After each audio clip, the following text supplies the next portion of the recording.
찬송가 435장 함께 찬송하도록 하겠습니다. 435장 나의 영원하신 기업 함께 찬송합니다.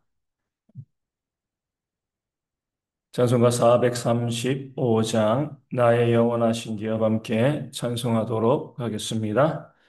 나의 영원하신 이여 생명보다 귀하다. 나의 갈 길 다가도록 나와 동행하소서. 주께로 가까이 주께로 가오니 나의 갈 길 다가도록 나와 동행하소서. 세상 무기한 이람과 모든 명예 버리고 험한 길을 가는 동안 나와 동행하소서. 주께로 가까이 주께로 가오니 나의 갈 길 다가도록 나와 동행하소서. 어두운 골짜 지나가며 험한 바다 건너서 천국 문에 이르도록 나와 동행하소서. 주께로 가까이 주께로 가오니 나의 갈 길 다가도록 나와 동행하소서. 아멘. 사도신경으로 우리의 신앙을 함께 고백하겠습니다. 나는 전능하신 아버지 하나님 천지의 창조주를 믿습니다. 나는 그의 유일하신 아들 우리 주 예수 그리스도를 믿습니다. 그는 성령으로 잉태되어 동정녀 마리아에게서 나시고 본디오 빌라도에게 고난을 받아 십자가에 못 박혀 죽으시고 장사된 지 사흘 만에 죽은 자 가운데서 다시 살아나셨으며 하늘에 오르시어 전능하신 아버지 하나님 우편에 앉아 계시다가 거기로부터 살아있는 자와 죽은 자를 심판하러 오십니다. 나는 성령을 믿으며 거룩한 공교회와 성도의 교제와 죄를 용서받는 것과 몸의 부활과 영생을 믿습니다. 아멘. 사도행전 16장 26절에서 34절까지의 말씀을 함께 봅니다. 사도행전 16장 26절에서 34절까지의 말씀입니다. 제가 말씀을 읽어 드리겠습니다. 이에 갑자기 큰 지진이 나서 옥토가 움직이고 문이 곧 다 열리며 모든 사람의 매인 것이 다 벗어진지라. 간수가 자다가 깨어 옥문들이 열린 것을 보고 죄수들이 도망한 줄 생각하고 칼을 빼어 자결하려 하거늘 바울이 크게 소리질러 이르되 내 몸을 상하지 말라 우리가 다 여기 있노라 하니 간수가 등불을 달라고 하며 뛰어 들어가 무서워 떨며 바울과 실라 앞에 엎드리고 그들을 데리고 나가 이르되 선생들이여 내가 어떻게 하여야 구원을 받으리이까 하거늘 이르되 주 예수를 믿으라 그리하면 너와 내 집이 구원을 받으리라 하고 주의 말씀을 그 사람과 그 집에 있는 모든 사람에게 전하더라. 그 밤 그 시각에 간수가 그들을 데려다가 그 맞은 자리를 씻어주고 자기와 그 온 가족이 다 세례를 받은 후 그들을 데리고 자기 집에 올라가서 음식을 차려주고 그와 온 집안이 하나님을 믿음으로 크게 기뻐하니라. 아멘. 오늘 말씀에는 우리로 하여금 깊이 있게 묵상하기를 원하시는 하나님, 또 섣부르게 판단하지 않고 기다리기를 원하시는 그런 하나님의 모습이 나와 있습니다. 복음을 전하다가 죄 없이 바울과 신라는 매에 맞고요 감옥에 갇혔습니다. 어떻게 보면 하나님을 원망할 수도 있죠. 우리가 무슨 잘못을 했습니까? 하나님을 위해서 이렇게 수고하고 애썼는데 왜 우리를 매 맞게 하시고 이렇게 감옥에 갇히게 하십니까? 하나님의 보호하심이 어디 있습니까? 그렇게 원망할 수도 있지만 바울과 신라는 그렇게 하지 아니하였습니다. 분명히 여기에도 우리를 매맞게 하시고 우리가 선을 행했음에도 복음을 증거했음에도 이 감옥에 갇히게 하신 하나님의 뜻이 있을 것이다. 무엇인지 모르지만 그 뜻이 있을 것이다. 그 믿음을 가지고요. 그 감옥에서 바울과 실라는요, 기도하고 찬송했습니다. 그럴 때에 오늘 말씀 가운데 나와 있는 것처럼 지진이 일어나고요. 그 옥문이 다 열렸습니다. 그리고 그들을 이 채웠던 그 착고가 다 풀려서 자유할 수 있는 그런 길이 열리게 되어진 거죠. 무슨 뜻으로 생각할 수 있습니까? 도망치라. 그 감옥에서 나가라. 이렇게 생각하는 것이 가장 기본적인 생각, 또 가장 단순한 생각입니다. 하나님께서 우리를 이 감옥에 메어두지 아니하시고 우리로 하여금 나가서 복음을 증거하라고 지진으로 옥문을 열게 하시고 우리의 메인 것을 다 풀어 주셨다. 그렇게 생각을 하고요. 즉시 그 감옥을 벗어나는 것이 맞습니다. 근데 바울과 실라는요. 뭔가 이상한 거예요. 다시 한번 묵상하게 되어진 겁니다. 이렇게 우리를 풀어 주실 것이라고 하면 왜 갇히게 하셨는가? 아무 의미도 없이 그냥 감옥에 들어갔다 나오게 하실 것이라면 왜 우리를 감옥에 들어가게 하셨을까? 이거 같지는 않다라고 생각이 되어진 거죠. 또 이런 생각이 드는 겁니다. 우리를 풀어주실 거면 우리만 풀어주시지 왜 옥문이 다 열리고 다른 죄수들의 매인 것까지 풀어줬을까? 예전에 베드로가 감옥에 갇혔을 때는 어떻게 하셨습니까? 천사가 나타나서 그 베드로만 풀어주고요. 베드로만 그 감옥에서 나가게 하셨습니다.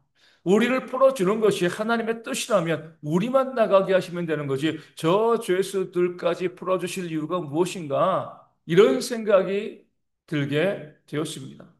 단순히 우리로 하여금 이 감옥에서 나가기를 바라시기 때문에 지진을 일으키시고 옥문이 열리고 우리를 풀어주신 것이 아닌 것 같다. 하나님의 뜻이 무엇인지 알지 못하지만 그냥 나가는 것은 아닌 것 같다. 그 생각을 하고요. 바울과 실라는요, 나가지 아니하고 옥문이 열리고 메인 것이 풀어졌음에도 불구하고 그 감옥에 그대로 머물러 있었습니다. 그러다가 무엇을 보게 되어지는 거죠? 간수가 스스로 자결하려는 모습을 보게 되어집니다. 그 당시는요, 죄수들을 지키지 못하면 간수가 책임을 져야 했습니다. 그러니까 어차피 그 죄수들이 다 도망갔으면 사형당하는 거죠. 그러니까 스스로 죽는 게 낫겠다. 그 생각으로 간수는요, 스스로 칼을 빼어들고 자결하려고 했습니다.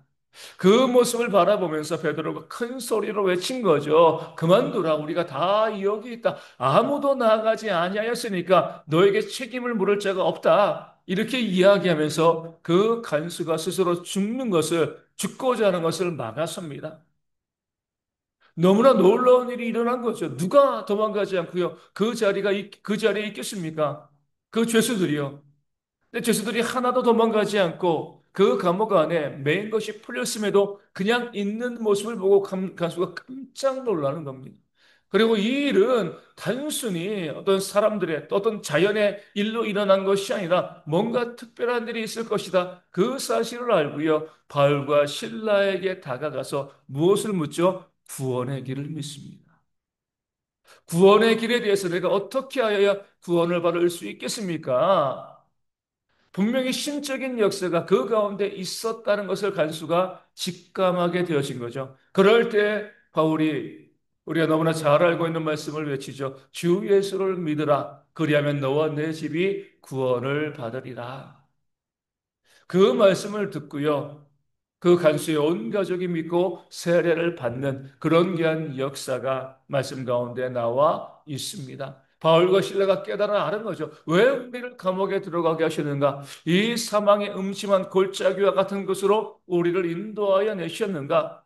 왜 감옥에 있는 우리를 지진으로 그 모든 옥문이 열리고 맨 것이 풀리게 하셨는가?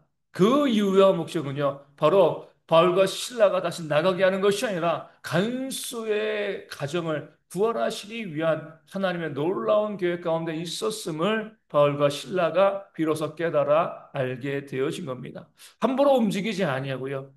단순하게 판단하지 아니하고 좀 더 기다리면서 하나님의 뜻이 무엇인가 온전히 묵상하게 되었을 때에 단순히 그들이 풀려남이 아니라 그 간수와 가정에게 복음을 증거하고 한 교회를 세우시는 놀라운 역사를 바울과 신라는 경험하고 깨달아 알게 되어진 겁니다. 오늘 우리도 마찬가지입니다.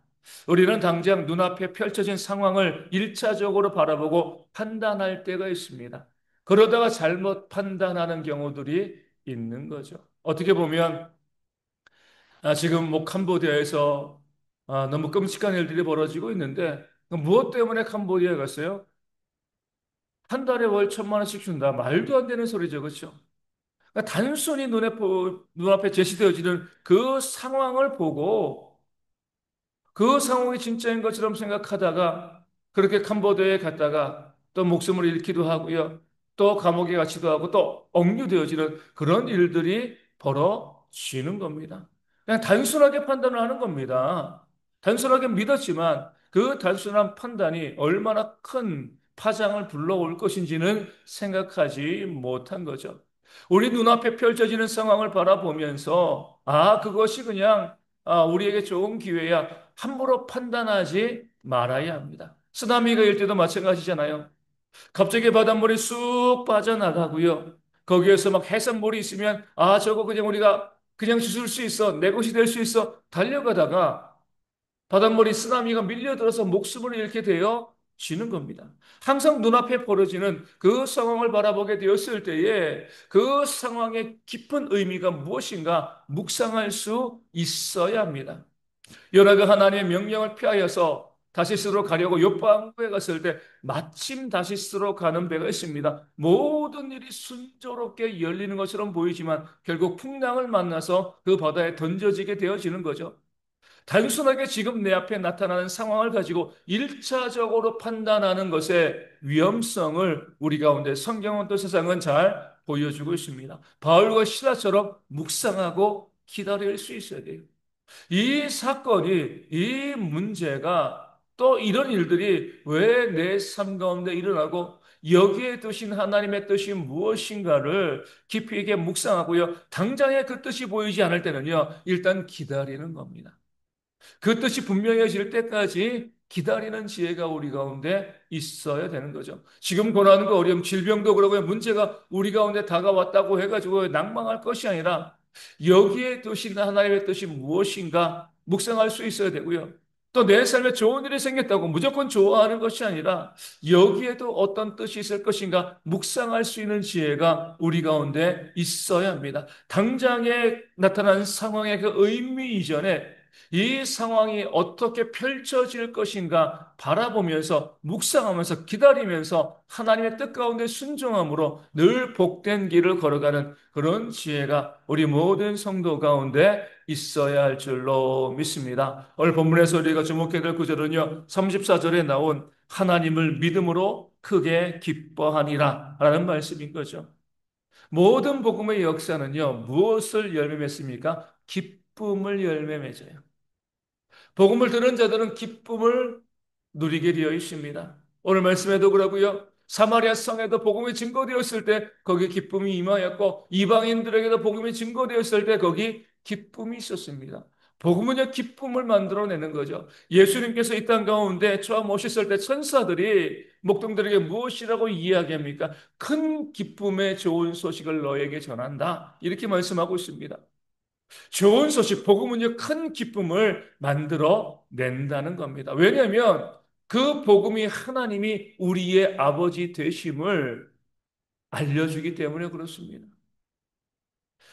온 세상의 창조주이시고 섭리하시고 심판자이신 그 하나님께서 우리의 아버지가 되신다. 이 사실을 깨달아 알게 되었을 때 그 복음 가운데 그 복음을 들었을 때 사람들은요 기쁨을 누릴 수밖에 없는 거죠. 탕자가 다시금 그 아버지에게 돌아왔을 때 아버지가 그들을 그 탕자를 종이 아니라 다시 자기 아들로 받아주었을 때 이것이 복음이죠. 그 탕자에게 얼마나 큰 기쁨 그 감사가 그에게 넘쳐났겠습니까? 이게 바로 복음을 들은 자들에게 생기는 기쁨이 되어집니다. 그러므로 우리가 믿는 자라고 하면, 복음을 들은 자라고 하면, 하나님을 내 아버지로 고백하는 성도라고 하면, 우리 삶에 뭐가 있어야 돼요? 기쁨이 있어야 됩니다. 웃음이 있어야 되고요. 감사가 있어야 돼요. 물론 삶에는 힘들고 어려운 일들, 육신의 질병도 있고요. 경제적인 어려움도 있고 많은 것들이 우리 가운데 있죠. 하지만 하나님이 내 아버지 되셨다는 하나님이 나를 인도하시고 돌보시고 보호하신다는 그런 믿음과 확신이 우리 가운데 생겨나게 되어지면 당연히 우리 가운데 기쁨이 있을 수밖에 없습니다. 그런 모습으로 우리가 매일매일의 삶을 살아가는 참된 성도가 되어지기를 소망합니다. 우리 바울과 실라도요, 그 감옥에서도요, 찬송하고 기도했잖아요. 내 삶의 어려운 일들이 얼마든지 닥칠 수 있습니다. 고난이 있고요. 문제가 있을 수 있습니다. 그럼에도 하나님을 믿고요. 기뻐하고요. 웃어줄 수 있는 우리 믿는 자들의 삶에 그의 얼굴에 우리 얼굴 가운데 늘 환한 미소가 넘쳐나는 그런 모습이 있을 때 그 얼굴과 기쁨이요. 복음을 증거하는 귀한 도구로 쓰임받게 되어질 줄로 믿습니다. 내 주변 사람들이 나에게 다가와서 무슨 일 때문에 그렇게 기뻐하는가? 무엇 때문에 그렇게 즐거워하는가 물어볼 때에 우리가 예수님으로 인해서 하박국 선지자가 이야기한 것처럼 밭에 소출도 없고요. 외양간에 양과 소도 없고요. 또 무화과 나무에 열매가 포도나무에 열매가 없어도 난 여호와로 말미암아 기뻐하리라. 이렇게 이야기할 때 그 기쁨이요 내 주변 사람들에게 복음의 큰 역사가 되어지는 줄로 믿습니다. 믿음의 사람으로서 우리의 모든 삶의 웃음과 감사와 기쁨을 고백하는 그런 모습이 우리 가운데 있어야 할 줄로 믿습니다. 오늘 말씀을 가지고 기도하기 원합니다.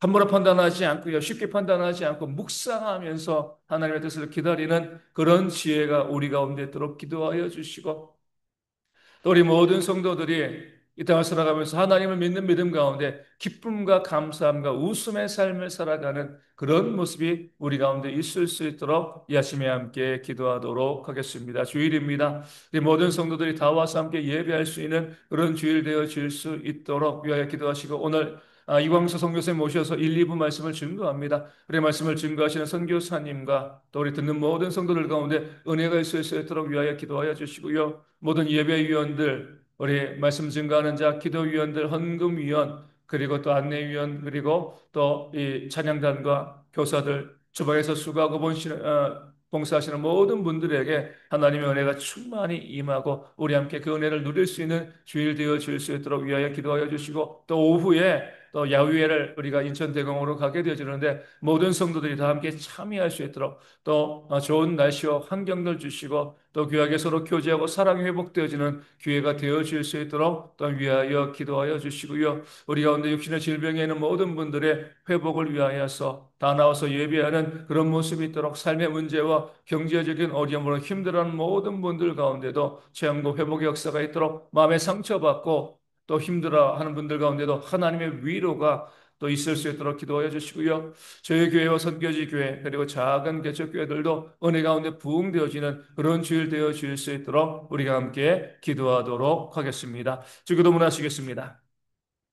하늘에 계신 우리 아버지, 아버지의 이름을 거룩하게 하시며, 아버지의 나라가 오게 하시며, 아버지의 뜻이 하늘에서와 같이 땅에서도 이루어지게 하소서. 오늘 우리에게 일용할 양식을 주시고, 우리가 우리에게 잘못한 사람을 용서하여 준 것 같이, 우리 죄를 용서하여 주시고, 우리를 시험에 빠지지 않게 하시고, 악에서 구하소서. 나라와 권능과 영광이 영원히 아버지의 것입니다.